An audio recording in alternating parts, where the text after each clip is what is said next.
And this is going to be the story of Jesus shortly after his birth. Jesus in his earliest infancy. It's not at the birth of Jesus, but just after. If you want the story of the birth of Jesus, then we read Luke 1 and 2. And maybe next year, if y'all are lucky, I get to talk about it, the birth of Jesus, based on Luke. But today I'm going to talk after he's been around for a few months, maybe even a year. You don't know. So I'm going to read from the Gospel of Matthew, chapter 2, verses 1 through 12. So it's not very long, and but it's enough to be intriguing. At least it is. It was for me. In fact, Liz already knows that. Well, I understand we're under time constraint. Okay, so I won't go down any rabbit holes. All right, and no philosophizing either. All right, so this is the story of his star. Whose star? Jesus' star. His star with a capital H. And it is intriguing because what is this all about? You know, his star. And is it a real star or was it an angel? And so what? You know, we're going to get some answers here. We're all pretty familiar with the story, but we'll get some detail. So I'll start reading the first 3 verses from the New King James version, in case you're wondering. Now, after Jesus was born in Bethlehem of Judea, and by the way, I'm going to read the first 3 verses and then we'll go through it and answer the questions.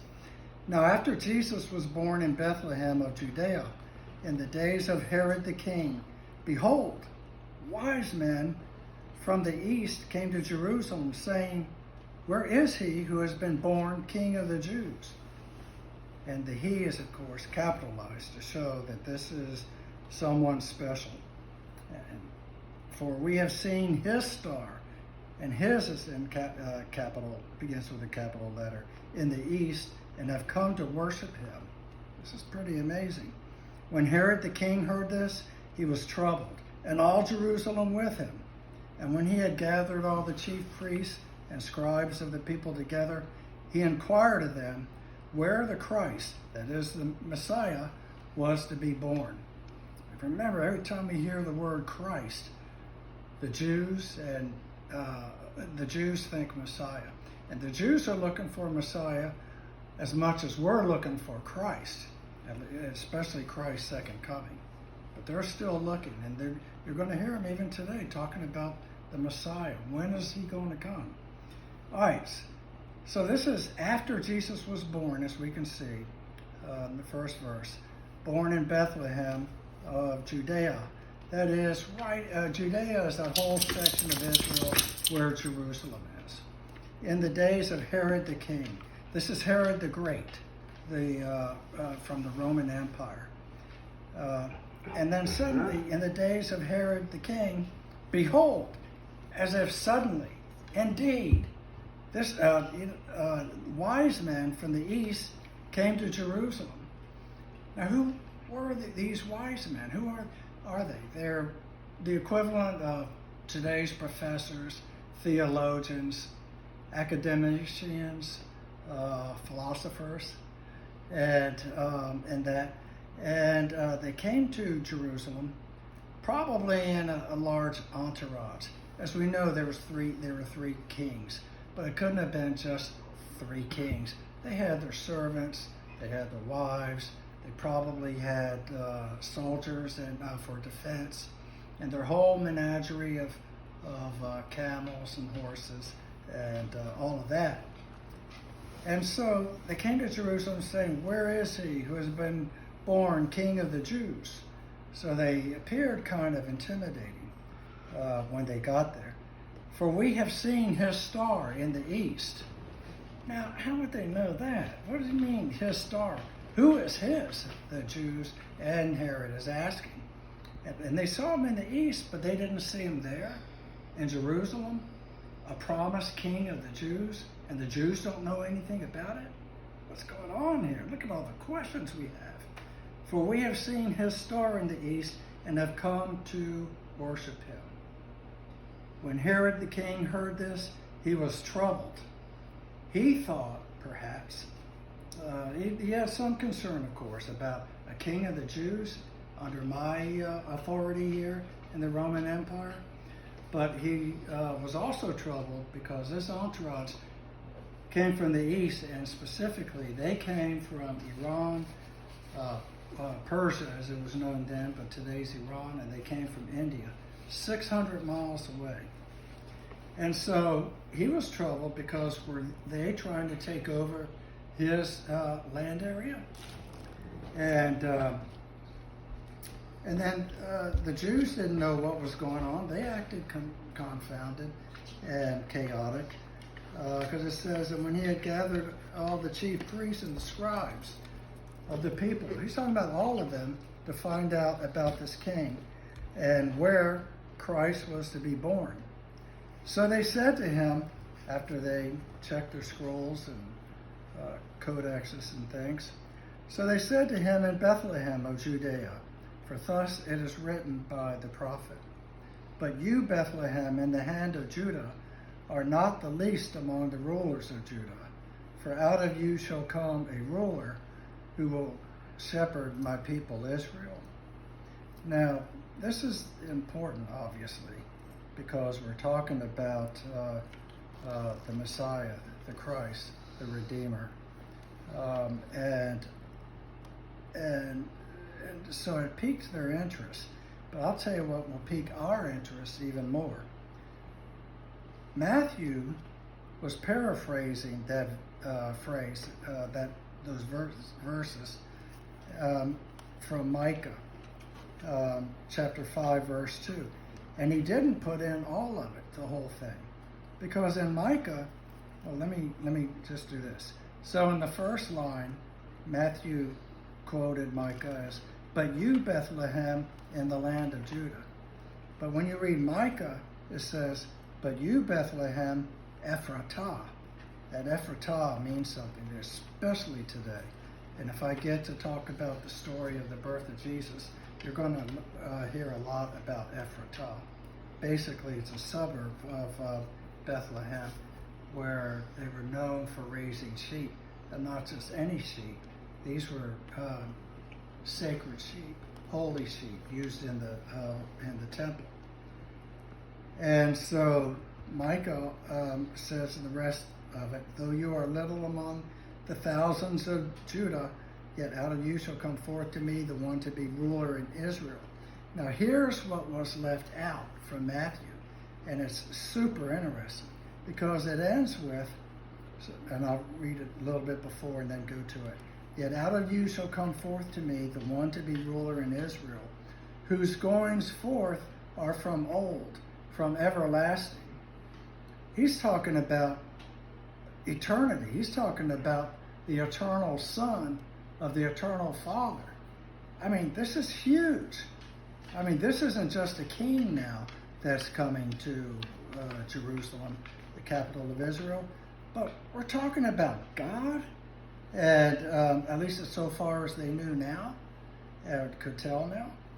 So then Herod, when he has secretly called the wise men, after he spoke with the Jewish scribes and priests, he determined from them what time the star appeared, and he sent them to Bethlehem and said, go and search carefully for the young child, and when you have found him, bring back word to me, that I may come and worship him also. Bethlehem is only about 5 miles away from Jerusalem then, and the same today. And I would imagine that perhaps the wise men were asking Herod and the people just exactly where do I go now? Because a star, thousands of light years away, isn't going to necessarily act like a laser beam and show you where somebody is born or where something is living. And so they had to determine, they determined exactly by asking. But we're going to find out a little bit later on that indeed the star did direct them exactly to where they had to go. So when they heard the king, they departed, and behold, the star which they had seen in the east went before them. In other words, surprise. That star wasn't there until we left. This is a miracle of God. And so I'm losing my train of thought here for a minute. Let me look back at the verse. The star did disappear, but then came back by a miracle. Now, as we know, those of us that have been camping at night and looking into the starry heavens will see constellations. And after several hours, the constellations seem to move, and eventually they disappear. But then they come back. And there's a simple explanation for this. It's the spin of the Earth this way and on its axis this way. So the star came back just as they were leaving, and they were thrilled because it was confirmation of what they were doing. And so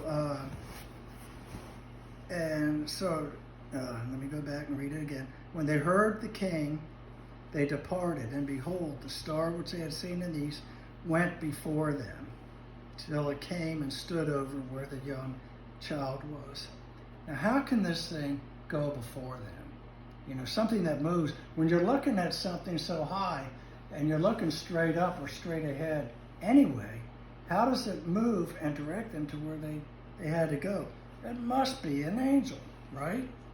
This starry phenomena, this light phenomena in the sky, but it doesn't make sense. And then second, how did they know that this star was meaningful? How did they know that this star represented the King of the Jews?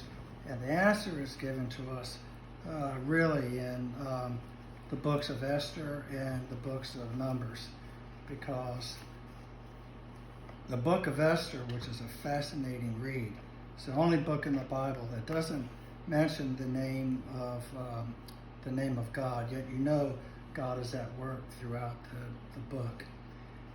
And basically the story is Esther saved her people, the Jews, and it was such a miraculous deal.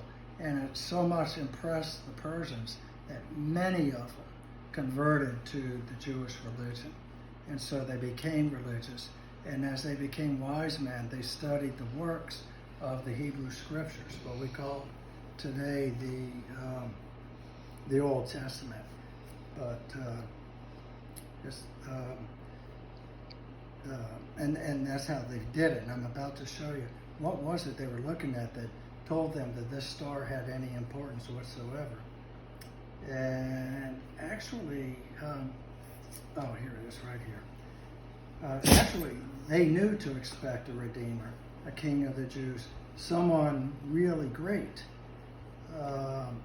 About this prophecy of Balaam in Numbers chapter 24, and I'm looking for here it is now, verse 17. Listen to this, though. This is Balaam. He is a prophet. He's a seer, mightily used of God. He's a very contemplative person, and he has a lot to say. So, and the idea, and the thing here is, Balaam is supposed to curse Israel at that time because Balak, the guy that hired him, wants to defeat the Israelites. But Balaam not only didn't curse the Jews, he gave them a blessing. Listen to this.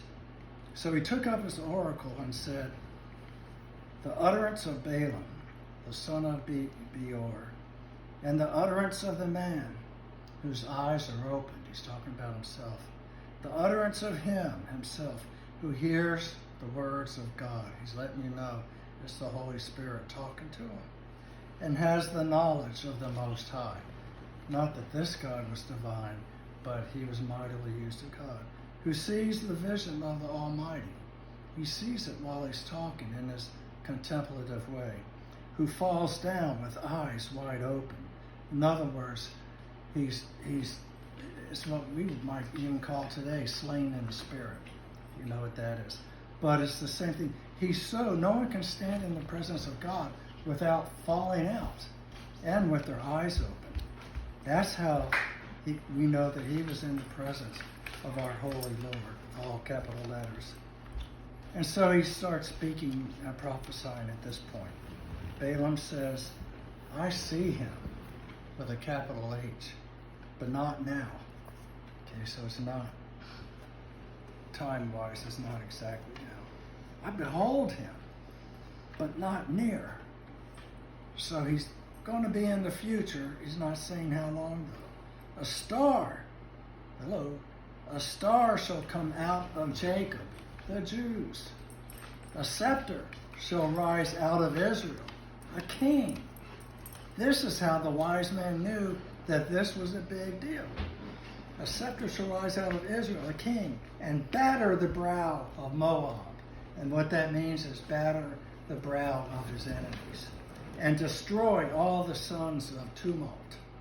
Okay, so this great Redeemer is going to come about and destroy all the enemies of Israel, the people of Israel, and the enemies of the land of Israel. And as we know, we learn later on that he's the Redeemer of all people, because we're talking about Jesus the Christ. So they knew to expect something, but how long do you have to stare at the sky to wait for this something, whatever it is? And the answer is in Daniel. And I don't know if I put a piece of paper in there or not, a bookmark in there. Yeah, I guess I did. Okay. So they get their answer from Daniel. Daniel, the great prophet, prophesied that 70 weeks are determined for your people and for your holy city, and until Messiah, the Prince. The 70 weeks, to cut to the chase, is 490 years. So they have a time frame. 490 years after what? After the captivity of the Jews, of which Daniel was caught up in. So they figured out, okay, they determined when Daniel was alive, added 490 years, and technically it was 483 years, and that's another story. But anyway, they could count it out. So roughly, at the time they were determining some big starry phenomenon is to occur, is when the King of the Jews are going to come. Why didn't the Jews know that? I mean, you would have thought that they, of all people, should have known. But they weren't looking for him or anything. But these people, these wise men who were believers in God and believers in the Holy Bible and Scripture and prophecy, they took it for real and they got a real answer. They were looking for the Messiah and they found the Messiah. When you're not looking for the Messiah, you are not going to find the Messiah.